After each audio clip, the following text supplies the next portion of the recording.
Hi everybody. So I'm jumping on here. I'm actually in a Denny's in Gary, Indiana, and I just wanted to make sure I kept my promise to all of you and jumped on here live all this week. And today, I was thinking about the behaviors and the changes in my children's behaviors when I was going through alienation.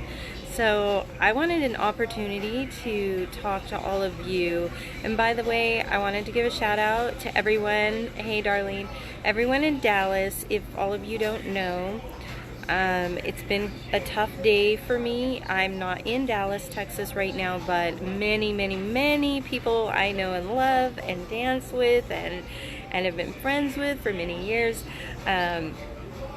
Some of all of my children's lives, and they live there. So I've spent a lot of time today connecting and making sure they're okay. So shout out to everyone in Dallas. I'm glad that everyone's doing fine or okay. Sorry for all of the loss of homes and businesses, but Texans are tough and they will rebuild. So on to our topic.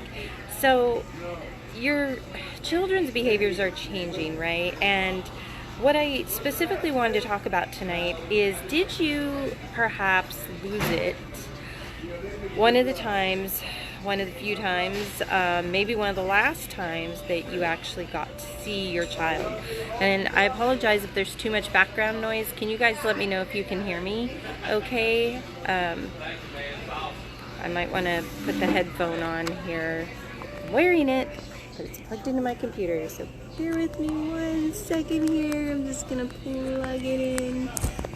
So this should block out some of the background noise for all of you. Hopefully that's better. So you guys tell me, did you have a time when you just absolutely lost it when your kids were there because you just didn't understand what was happening, why their attitudes were changing? So I'm going to talk to you today about some of the reasons that that's happening and how some things that you might do. Okay, so giving people a few minutes to jump on, and let me tell you who I am. If you don't know, I'm Sherry Palmer with Fixed Family Courts. This weekend, Monica and I are doing workshops on separate days. She's doing one called Be the Lighthouse, and I'm doing one about court-induced parental alienation. So, okay, so let's talk about you and your child and that relationship and how it's changed. It almost seems like it's overnight, right? You are fine, and all of a sudden your kids come over or child and they start talking back to you, acting rude, things you never ever allowed before. And as soon as you try to discipline them, they lash out more, right? They might run out the door, say they're going to mom's or dad's house. They don't want to be with you anymore. They might even start saying things like, I'm just going to tell the judge, right? If you don't let me do this, or you upset me. So they start to get like this idea that you're not allowed to parent. So what can happen is you can have a disagreement. You can get into a conflict with them. You might even tell them, hey, if you're not going to follow the rules of my house, then you don't need to be here. And bam, that's their opportunity to take off, right? And I know some of you that we've been working with, some moms, some dads, that did happen. It's mostly moms, actually, that I hear complain that they say, that's it, I'm at my limit, you're going to go to your dad's house, okay? That's actually happened way more than one mom. In fact, even when I was being alienated, I would still pick up the phone and call the dad because, usually if they were acting up, that's the person you would go to when you were married, right? You'd be like, well, we're going to have a talk and let dad handle some of this, because you guys do have different roles. And I would still do that and pick up the phone. And the difference was, now they are not supporting your relationship with your children, are they? Now they're actually um, conspiring with the child and saying things like, well, yeah, I'm sure your mom did irritate you, or your dad irritated you, or what did she do now? I mean, those were comments that he would say, like, I'm sure that it wasn't all your fault, and then the kid will make up excuses. I remember having to get on that phone and say, really? Seriously, you're not gonna back me up here, because this is about parenting. And no, they don't back you up, so you lose that support system. The child loses that authority, that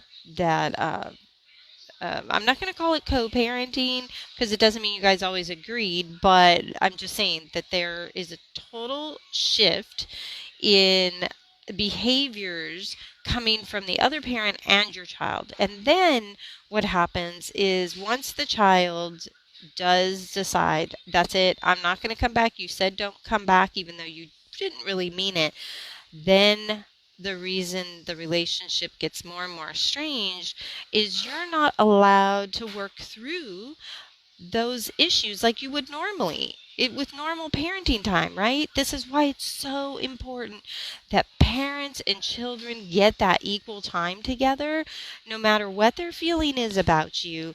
That gives them time to work through these issues, right? So think back during the time when you were still married, or when you guys didn't disagree so much, or the courts weren't inflaming the two of you.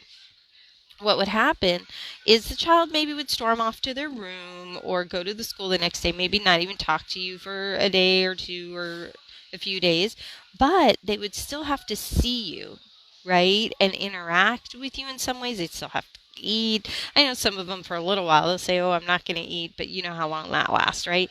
So eventually it kind of wears off, wears down, and you get to work through those issues. And they learn a valuable skill from that.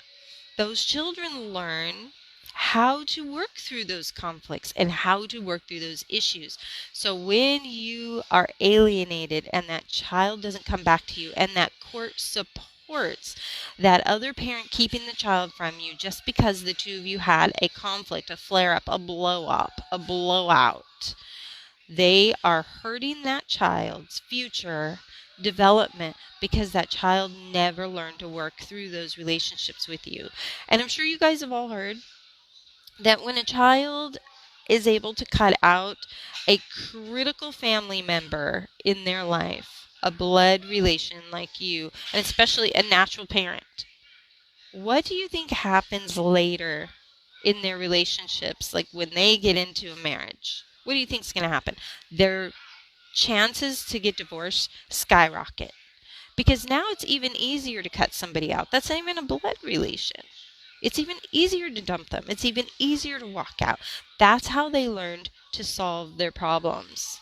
So all the more reasons for all of you to keep fighting for that relationship with your child, to fix or correct this system, to keep looking for solutions and ways to resolve what's going on. Even if that means that you're going to have to constantly deal with the fact that these children's attitudes are going to be bad for a while, and you're going to have struggles with trying to work through it. Like, you can't do the normal parenting. Okay, so this is where we're going to talk about some of the solutions. You can't do the normal parenting. You don't have the time. You can't wait them out. You can't slowly try to convince them to change their attitude or their behavior, can you? No. So you're going to have to come up with other tools and other ways to be connected to children.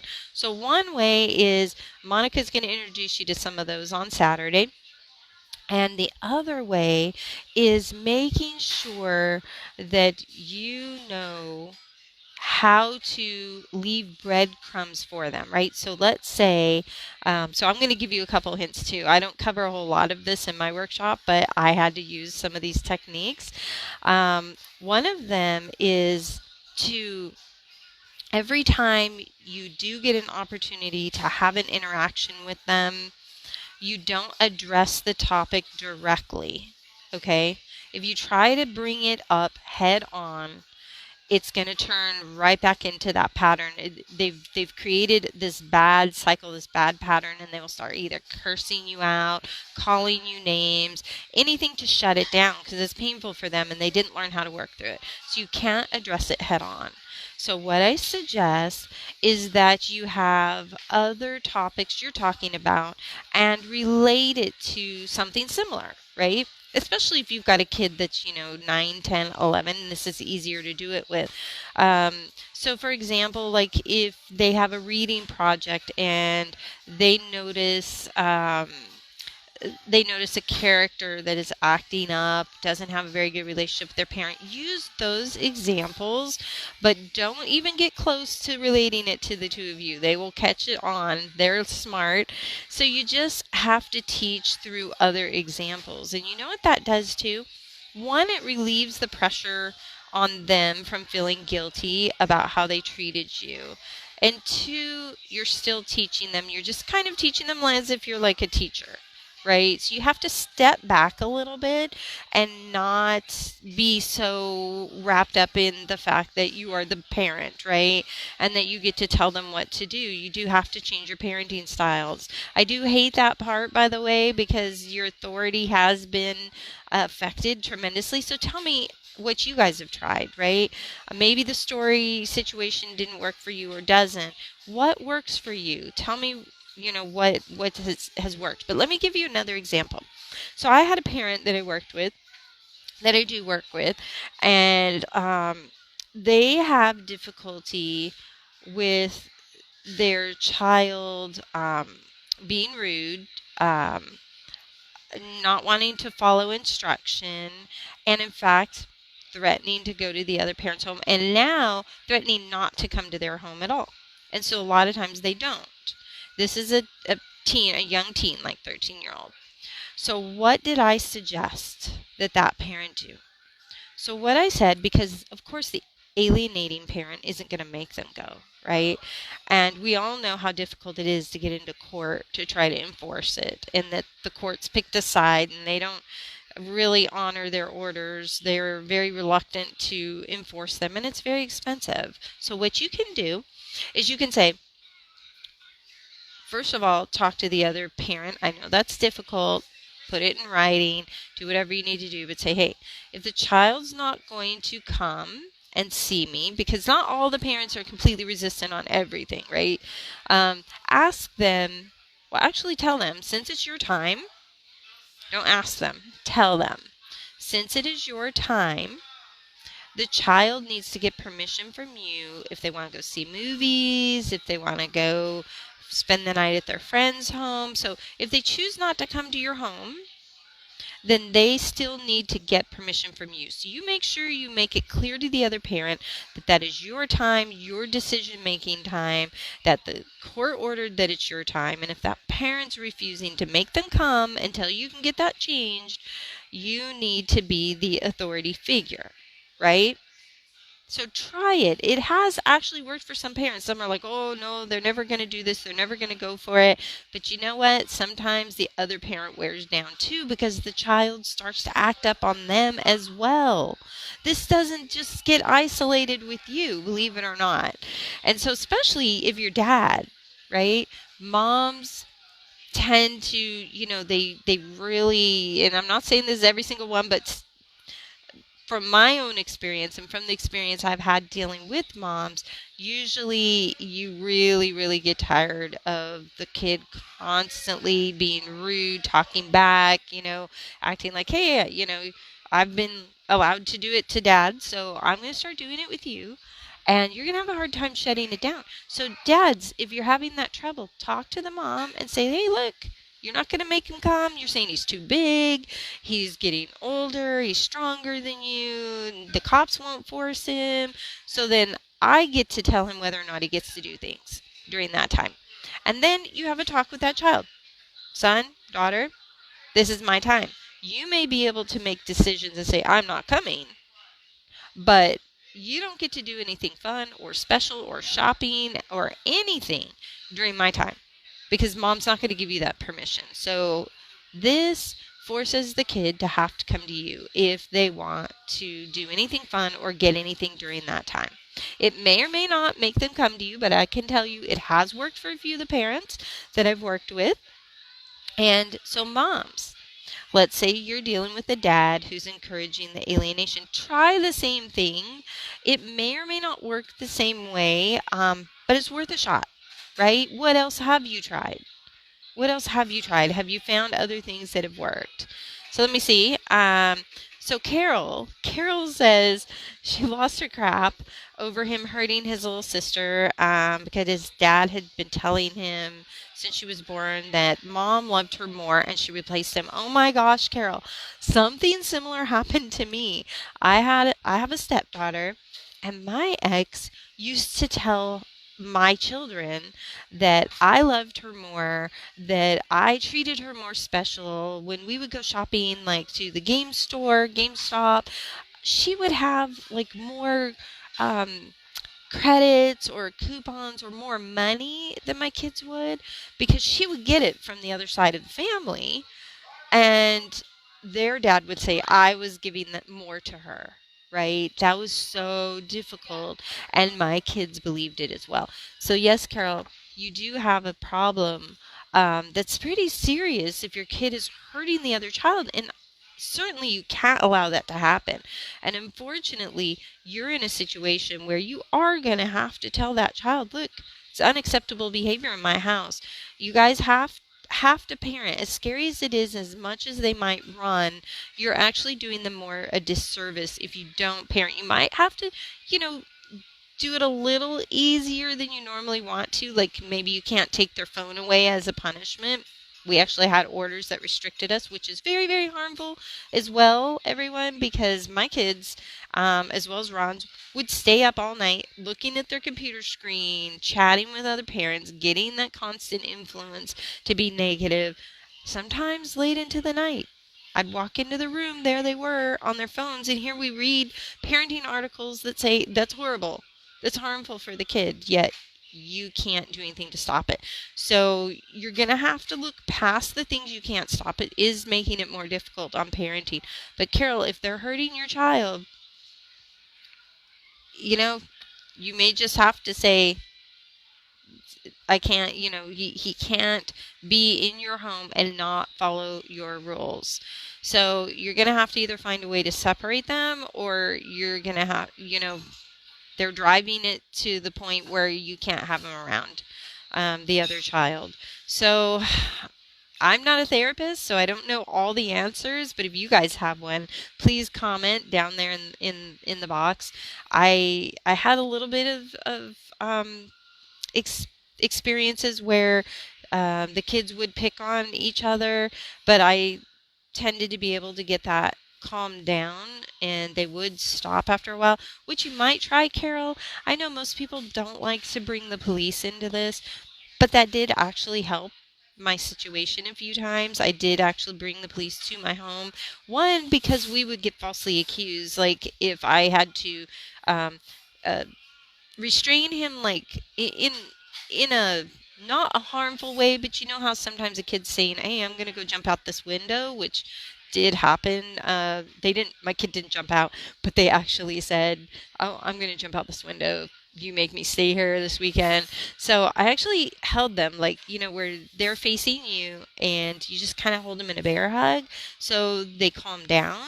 It's kind of like that hug theory. Well, what would happen is they would go back to Dad's house and say, oh, they abused me, they manhandled me, they touched me, they squeezed me, they hurt me, right? So I would have to call the police so they could supervise to see I'm not hurting him or her. I have to do this because they threatened to do that. Or look, they're pouring oil all over my floor, tearing my house up, throwing things at me, biting me. And be careful with that, by the way. If you say your child's hurting you, the police will want to arrest your child, and that's not good for anybody. So be really careful about that if you did get hurt in the altercation between you and your child. But the reason that I did call them out a couple times, as well is because they will talk to the child. And they will tell the child, this is your parent. They have the authority to tell you what to do. Because I remember my kids saying at one point, and they were close to the ages of your children, Carol. I think my son was 9 or 10. So that 7 to 13 age group that you're posting here, that is the age group where they do start to tip like this and become alienated. 7 is a little young, but I do remember them repeating some of the negative slurs that their dad would say at that age. And then about 9, 10, and 11, they really stepped it up. 13, it really sets in. They get really stubborn. So, because that's when the hormones kick in as well, and now their head isn't quite as clear. But back to the police talking to your child, and maybe you take them down there if you're able to, instead of the cops coming to your house. But they talk to them and they say, look, you are an authority. Because I remember my kid would say, I don't have to follow your rules in your house. Or they'd tell Ron, because he and I had gotten married during this time and he was their stepdad, they'd say, I don't have to listen to my stepdad. He's not an authority. He has no authority over me. So I actually had to have an outside source tell them. And by the way, counselors as outside sources to tell your children these things, that was not effective in my situation. One, they don't have you in the room with them. You don't really know what they're telling your children. And two, I never ever got the feeling that they were supportive over our relationship, because when they would meet with me after they've met with the children, they would tell me things like, well, do you think it's such a good idea that you keep going on this litigation? You know, the kids are really expressing that they're happy over at their dad's home. So I didn't get the feeling that they were actually very supportive of my methods at home, my decisions with my children, and that wasn't helping at all. They became part of the problem with alienation. So if you guys have therapists that are talking to your children, and you may not have any choice, it could be the other parent taking them to the therapist, but if you have a person that has narcissistic behavior, they probably aren't taking them to a therapist, or if they are, not for very long, because as soon as one doesn't feel like they're agreeing with them, they're going to cut their kids away from that. So, but if you're dealing with pathological liars, they, on the other hand, they're going to, well, they're kind of similar. They want to have all the influence over the child. So, yours lasted 3 years. Wow, Carol. So it's been a long time since you've seen your child. That is really, really difficult. So there are lots of things that you can do to make sure that when you get reconnected with your child, it's not as much of a shock for your child. One is make sure that you have books with memories in them, picture books. Set those up. I know they'll stop at a certain point, because after a certain point you're not having interactions with them, so you don't have those beads together. Like, you're not adding beads to your necklace, as Amy Baker would describe it. But what you do is you put in things that's going on in your life, right? So continue that picture book with days that you thought about them, and things that you would do for them. And yes, they might get a little sad when they eventually get to look at it, but they will know that you were thinking about them, you never stopped. And don't think about the things you don't know about them right now, by the way. If you do that, that brings back pain for you and trauma for you. Because I used to do that. I'd walk into Barnes & Noble and I'd be like, I don't even know what my children's books are that they like to read anymore. I used to always know things they like to read. In any shopping spree, I would find something that I would associate with something my children would like. I have 4 kids, and I would get it for them. I'd know their color that they like, the topic of the week or the month that they were into, right? I didn't know that after a while. And then as more time went on, I wasn't even sure what they looked like after a while anymore. So that's a different topic for another time. As you all know, it's difficult for me to talk about this stuff because it is, those are traumatic times. So put those books together and put memories together and keep those memories going so that your child can feel like they know you when they do get connected with you again. Because if they have that big gap, if you have that big gap, they do too. So they need to feel like that gap can be filled in somewhere. They're going to want to know all about what did you do during that time. I remember when I started getting reconnected with my kids, they're like, what have you done with your life? Do you still have these goals? What do you do for work now? What did you do over that time period we didn't see each other, right? And they especially, you know what was especially hard for my kids? They don't like to hear that you weren't pursuing your dreams any longer. They don't like to hear that that you're not involved with things that you used to be involved in. And they don't like to hear that you don't have passions in life anymore. I know it may be the case, and mine had to come to the realization that I now do this kind of work, that this is my mission, that this is my passion now. That was very, very hard for them to understand and accept, because they kind of expected that I would just go on with life, that my life would just keep going the way it did, like it wouldn't change.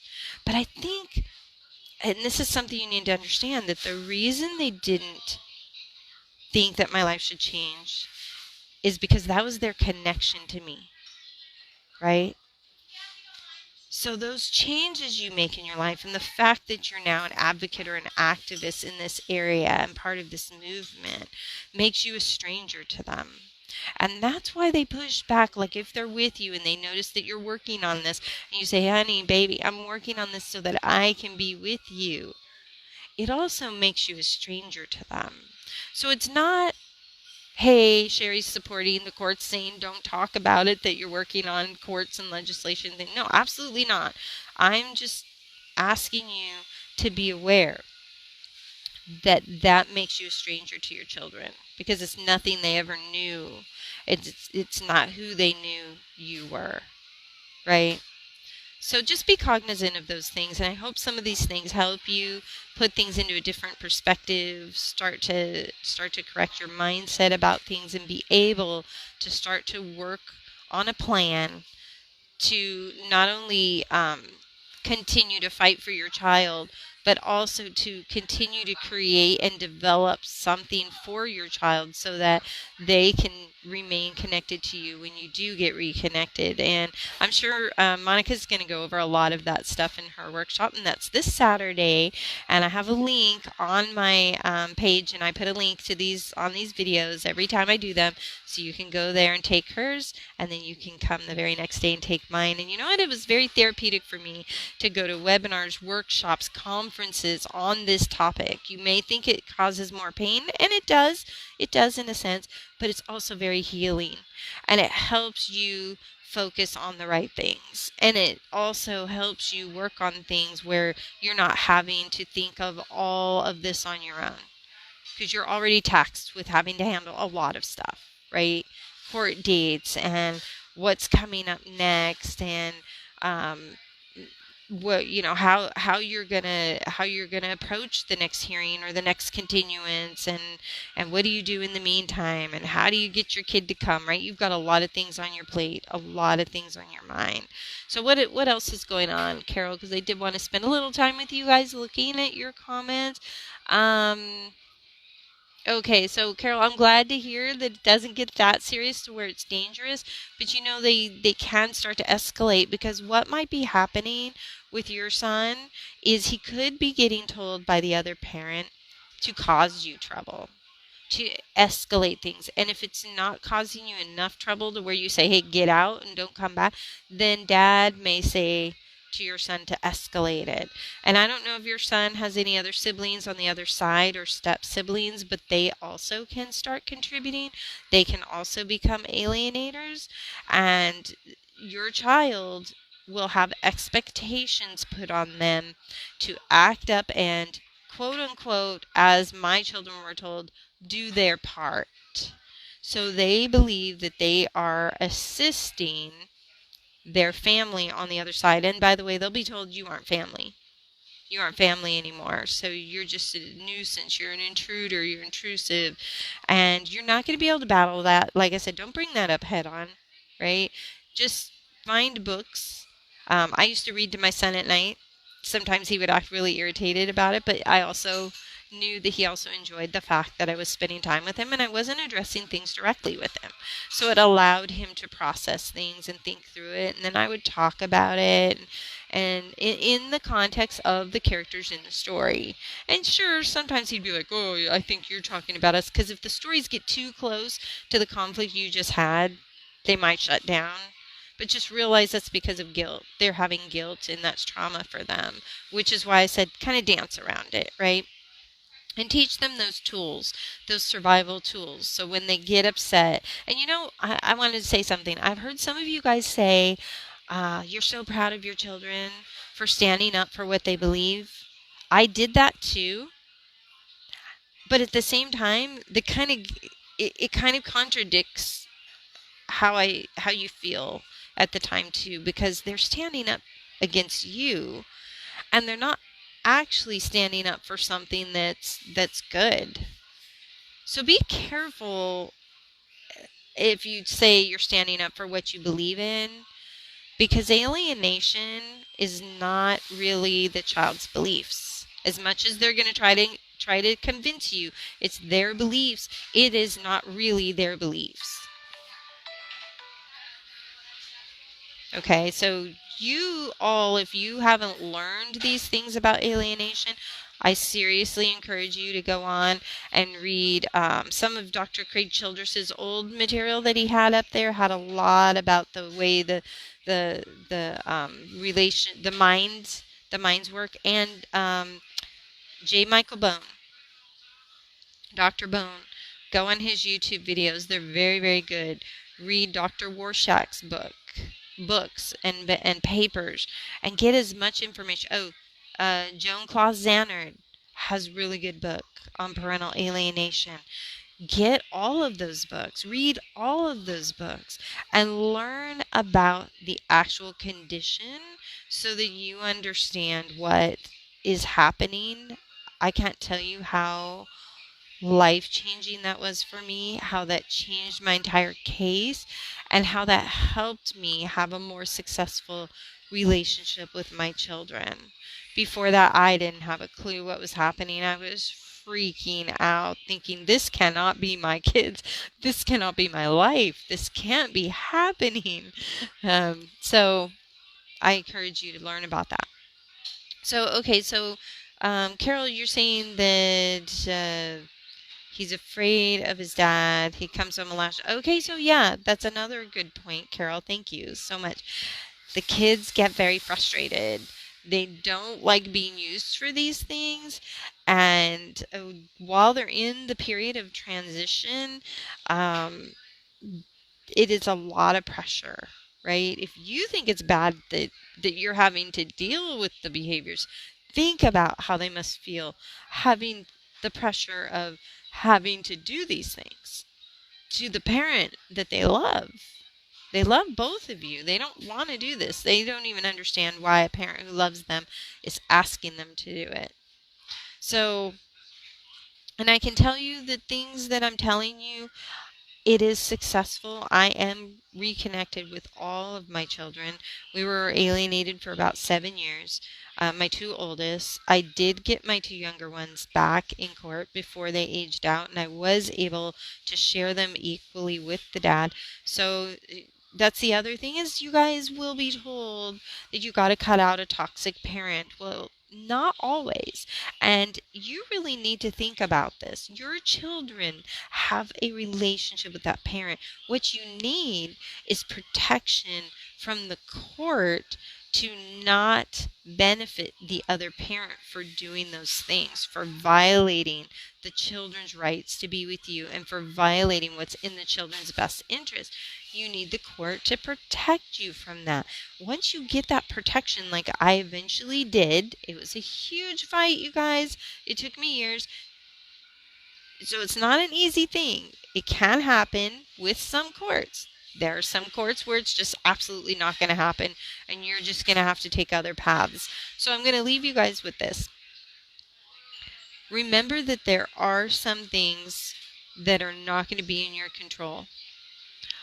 You've got to realize that we may all have had a vision about what kind of parent we were going to be, and that vision didn't include not being able to raise your child after they turned 5 or 7 or 9 or 13. It didn't include the child being gone at that age. It included you parenting them all the way up through 18 and then getting to enjoy all their other life milestones as an adult and being part of their life and going on happily, having raised a child, them being grateful, and basically you having control over what they were exposed to and how you raise them. You've got to come to the conclusion that life does not always work that way. And it may not be in the cards that you're going to have control over your children at those ages, all the way to 18. You may not get that opportunity. You wouldn't be here if you were getting that opportunity, would you? So, as frustrating as it is, and I'm not telling you to stop fighting because I didn't either, but I still had to change my perspective and say, I'm going to fight. But it may not be successful, and it may not be in the cards for me to be able to raise my children all the way through 18 like I thought I would be protected to be able to do. Okay, so think about that. You guys tell me how that works for you. Let me know if you have questions about it. And for some reason, this thing doesn't show me everybody writing here. So if you guys have comments, tell me what's happening with you. Are you having children who are misbehaving? Have your children's behaviors changed? Have they stepped up the campaign? Do you think that they are in the stages where they are now becoming the alienator? Comment down below, right? And let me know how you're handling it. Okay, so Carol also said you had him in therapy during court because he talked about suicide. That's really scary, Carol. So none of mine ever did that. The first thing Dad did was take him out. Okay, sounds about right, because Dad probably knows he wasn't, or probably figured he wasn't really suicidal. He probably figured that was just part of the campaign. That's always scary. It's always dangerous. We did have a situation, Ron's daughter, towards the very end, she started saying things like that, but it's hard to tell if it's campaign sometimes. It's hard to tell if it's real, and you don't want to not be safe about it. But sometimes, and I hate to say this, but sometimes it's another manipulation. But again, you don't want to take chances. So you do what you feel needs to be done. But I will tell you, there were some things that my daughters would do. One in particular, and I remember at one time when Dad reported a false CPS claim, how they were appalled. The CPS worker was appalled with me on multiple occasions, by the way, because I wasn't about to let them run my life or tell me how to raise my children. But they were appalled that I did not rush my daughter to a therapist when she had like how some kids they'll cut themselves. She started to do that, not super deep, just lightly on the arm, and I asked her, why are you doing this? And she said, oh, I wanted to make sure I could still feel. And then and that was actually her last response. Her original response was, "Oh, this is just the fad at school. This is people are trying it." So she was copying other kids at first, but then as the divorce went on and she got more and more distressed, then she started telling me it was to see if she could still feel things, right? Because she didn't want to cope with all of the negativity and all of the changes and all of that. Now, did that make it dangerous? Not in my opinion, because one, she stopped doing it. We checked all the time, so we didn't give her opportunity. And the rest of the signs weren't there. You are an adult. It doesn't always take a therapist to tell you everything. And that, yet in the courts and CPS, they will treat you like everybody else has to tell you what you need to do with your child, or when your child's at risk and when they're not. And every little thing that child does, every little stressor that they have, they want you to run them into a therapist. Otherwise, all of a sudden you became a bad parent. Yet it's not required when you're married, right? If you choose to manage that. Now, if it gets out of hand for you, of course you're going to seek a therapist or somebody to pastor or a friend or whoever you think is knowledgeable who can help you with the skills needed to help that child. But no, CPS wanted to do a service plan and do all kinds of things. But of course, they only wanted to put my side on the service plan, not dad's side, right? Only my side. So, of course, I walked. So just letting you guys know, it is possible. You can go up against CPS. In fact, the more you let them in your life, the more likely it is you lose your child. And so I stood up to them. Yes, it's a risk, but I stood up to them. And the next time it was on the phone and they were telling me, so are you just saying this is a case where you're just trying to win child custody, putting words in my mouth, you have to shut them down. You have to just let them. In my situation, no, it was a case of I told them, my children, if they come to my home, they will follow my rules. I am not going to run my home like their dad, and I am not going to run my home according to what they dictate to me. So those were the two run-ins that I had with CPS, and if you guys get to know me, you will know that I stand up for what I believe, and I also make sure that I'm aware of the consequences, but I feel the consequences are worse when you don't stand up for what you believe. So that's who I am, and that's who is teaching you these methods. If that's right for you, then I hope you'll continue to join me and learn, and that some of these techniques will work for you. Because there's nothing more heartbreaking than watching your child go through the pain and not being able to be there for them, right? So, see, one more thing from Carol. Lasting effects, she says, of our alienation is lack of respect and distrust. He thinks I'm a bad mom. He scolds me and doesn't listen. Carol, those don't necessarily last.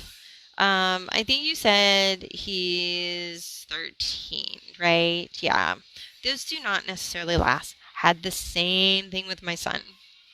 That is just another symptom of the indoctrination, like a cult. They're acting the way they were taught. Um, they're expected to act now.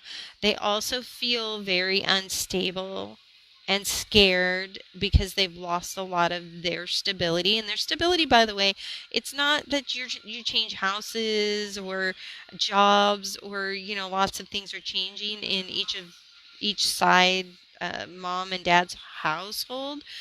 It's the stability they had with the authority from their parent. Hi, Melissa. When they lose that authority, when you no longer have the ability to exercise discipline in a manner that's effective, that leaves your child responsible for themselves at a very young age, way younger than they're ready.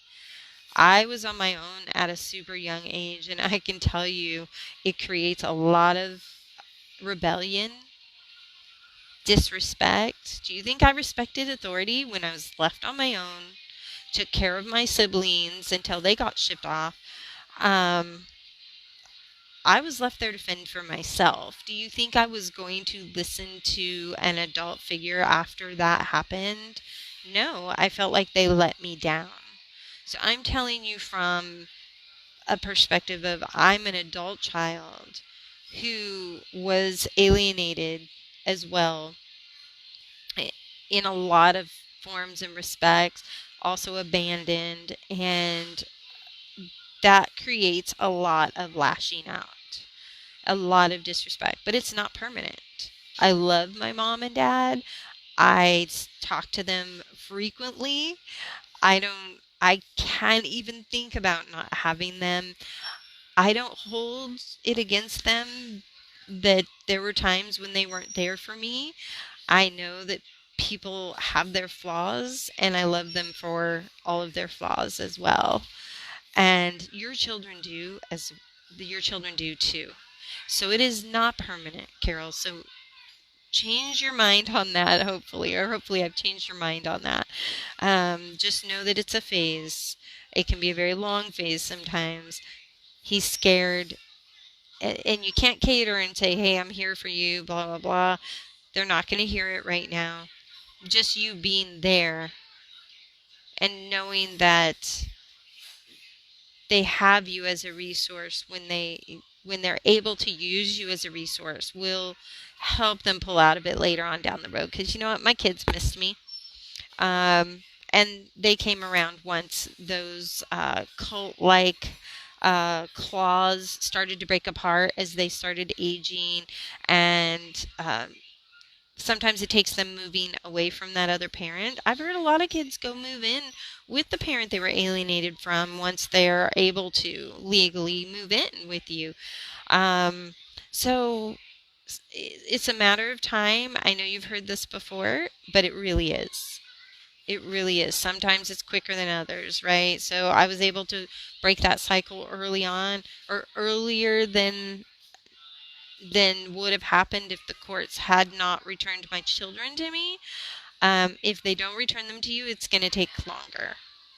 Okay, that's all there is to it. Which means you have more time where you're going to have to keep building those picture books and journals that your kids are going to want to see so they can be connected to you again. Okay, that's the best way to reconnect with your children, in my opinion.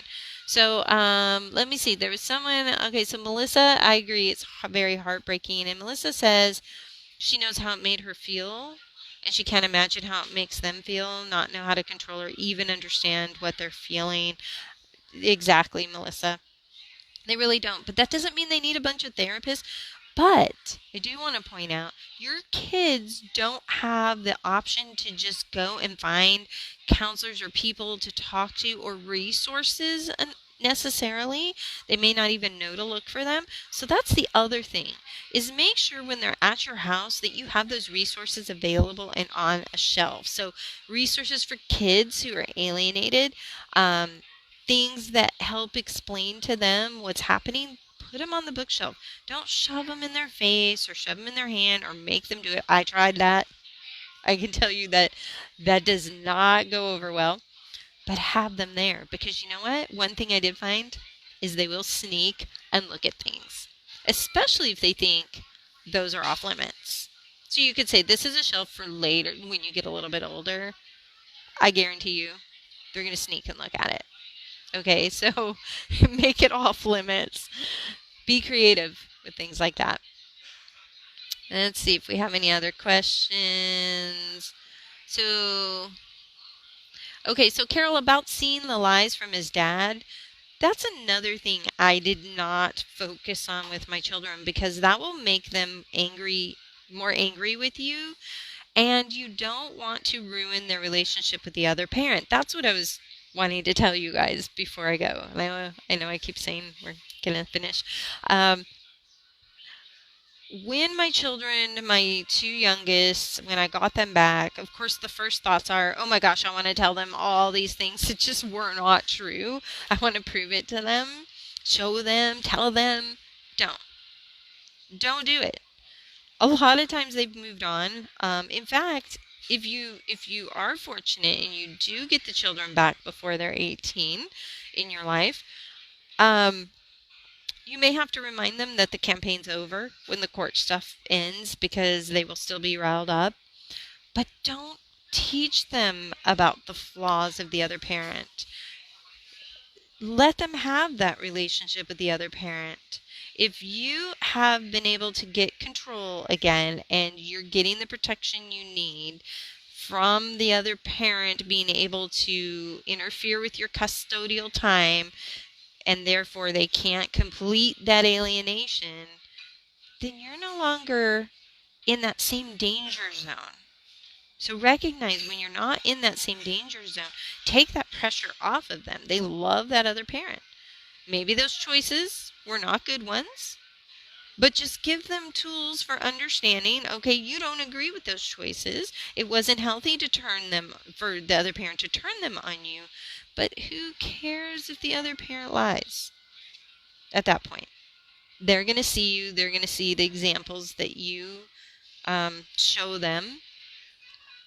So you're feeling like you need to teach them those are lies because you don't get that time with them. So recognize that. Recognize that when you do get the time with them, that's no longer going to be as important. Just trust me on that, okay? Trust me on that. Don't teach them all the negative, bad things about the other parent. You don't have to say you support it yourself. I used to do that all the time. I used to say, I'm not supportive of it, or I don't have the same, the same free, or what do you call it? The same structure in my home. I used to tell them lying's not acceptable to me, so you don't lie to me. Those kinds of things. But don't tell them to go lie to dad. Don't get him back for anything. Just trust me on that. I have great relationships with my children now. Or put it back this way. The relationships that I pretty much had beforehand. Yes, there's the scars in there and everything, but it's pretty much it's where I have the relationships that I want with my children, minus the times that I missed with them, right? So just have the relationship you want with them once you get that control back. What if it's not a parent and someone you trusted? What do you mean by that, Melissa?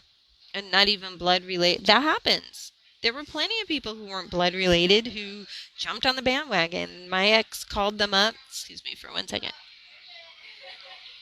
So my ex called anybody he could up, would let them know, all the way down to letting them know that I was refusing to call my son by a shortened version of his name because Dad and I had an agreement that we weren't going to use nicknames with our children, like nickname versions of their name. We had nicknames for them, but it wasn't a shortened version of their name. But of course, as soon as he wanted to, turn the children on me, he went right to shortening the name. And so when I wouldn't call him that, or I would correct other people when they would use that shortened version of his name, it would turn those other people on me. So he went and stacked the deck, per se, right? It's like building your army. He went and built that army, and yeah, it was uncomfortable. There were other people that were helping him, but you know what? It doesn't matter once you get control. It doesn't matter. So you're either going to get control again during these formative years with your children, or it's going to wait until they are of age to where they can go move in with you. But like I said, don't keep them away from that other parent. Unless there's a danger issue where they're going to like abscond with them or disappear or something. But don't put pressure on them to not be with or like the other parent. Just make sure that you're getting that time to influence them as well. Okay, that's the best advice that I can give to you all tonight. And this is getting kind of long, so no problem, Carol. And thanks so much for joining me, everyone. I hope these were helpful tips. And don't forget, I'll be back on here tomorrow, and don't forget about the workshop. So please do at least check out the links.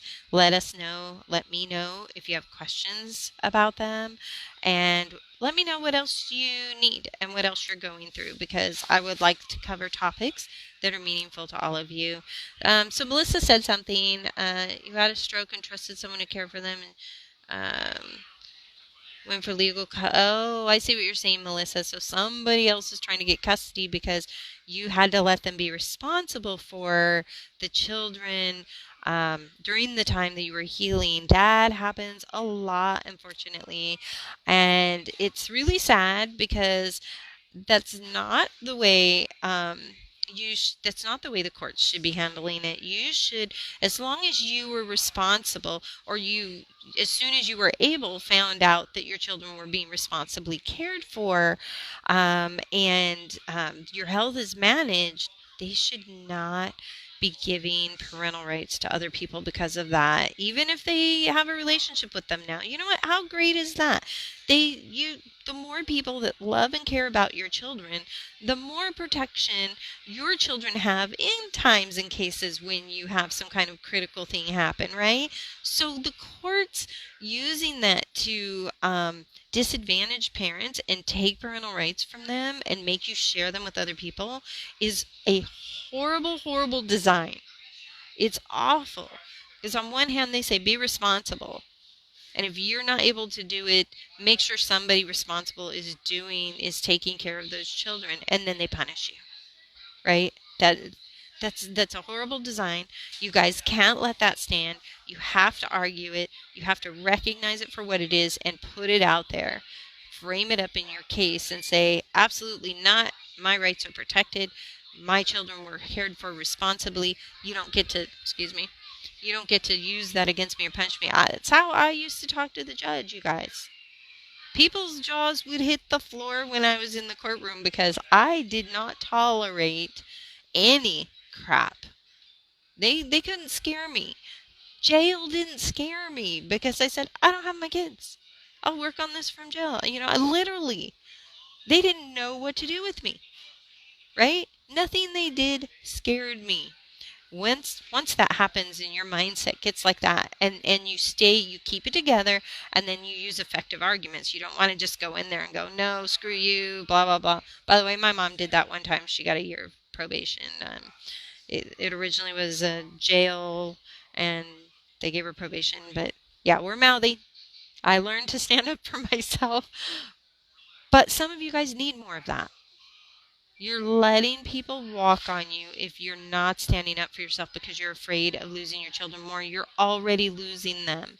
So any carrot they hang in front of you now is just a way for them to extort more money from you, stay in control over you and your children, and chip away at all of the ideas and beliefs and values that you have. You can't let that happen, because you will become a stranger to your child, so you would have accomplished nothing. So that's the good reason not to follow what they do, no matter how scary it gets. It sounds just like you, Darlene. I believe it. I love the stuff you say, and all of you ladies. I may not be as familiar with some of you, but I love getting to know watching all of you stand up for yourself, repeat these things, learn these things, weave them into your life. Okay, I love seeing those examples, and then coming up with some of your own creative solutions and sharing them with me. I want to know how you're doing, what your story is, what's working and what's not working. So let's make this better. Okay, I've been through it. I've been successful at resolving it in my situation. So now I'm sharing that with all of you. And I'm going to try to help you. Thank you, Darlene. That's right. More power to all of us. I'm going to help you as best I can, give you as much information so that you have more ideas to resource. That's the best thing that you can have and do for you and your child is the frustration comes when you run out of ideas, when you run out of solutions. So let's keep those ideas flowing. Let's keep those solutions going, okay? And thanks, everyone, for coming tonight. Melissa, you're going through an appeal. Sorry, send me a private message. I've been meaning to get more appeal stuff into my membership site. I do have a membership site, everyone. If you don't know about it, it's at fixedfamilycourts.com/membership. And right now we have lots of material in there and online courses and books. My books are in there digitally. You can search them. But what I'd like to do is do some additional videos in there to help you guys go a little deeper into some concepts that I've learned and used and had work for me. So I'm going to start doing that in that site too. So it'll be a deeper dive It's already a deeper dive into our materials, right? Our online course, Protecting Family Rights, goes deeper into our book concepts, the Green Book, Not in the Child's Best Interest. All of this stuff will help you because it helps you know the authority that gives you the right to stand up to those in power and to how to protect yourself, especially if they lash out on you. Like, how do you get out of, how do you know how to get out of jail if they put you in jail for standing up to them, right? So don't make me have to reach out to a reporter somewhere where if you guys end up in jail and then you don't know what to do. I had to do that for a mom in Fargo one time because she was sitting in jail, refused to follow the judge's orders as she should have, but no attorneys were helpful. Well, she didn't have an attorney at the time. The reporter actually found the attorney for her, and then I posted something on my blog site for her attorney. So don't make me have to go through all of those steps, you guys. Learn it now. Because there's only one of me and one of Ron. You guys need to learn it. You need to repeat it. You need to be teaching it. Okay? We can't all do it. So thank you so much for coming. I'd love to answer more questions, but I really got to go. There's some things I've got to get done, and it's towards thanks, Darlene. It's stuff that I'm working on for tomorrow and for the workshop and just for continuing to help all of you. So thanks so much, and keep messaging me. Bye, everyone. See you tomorrow.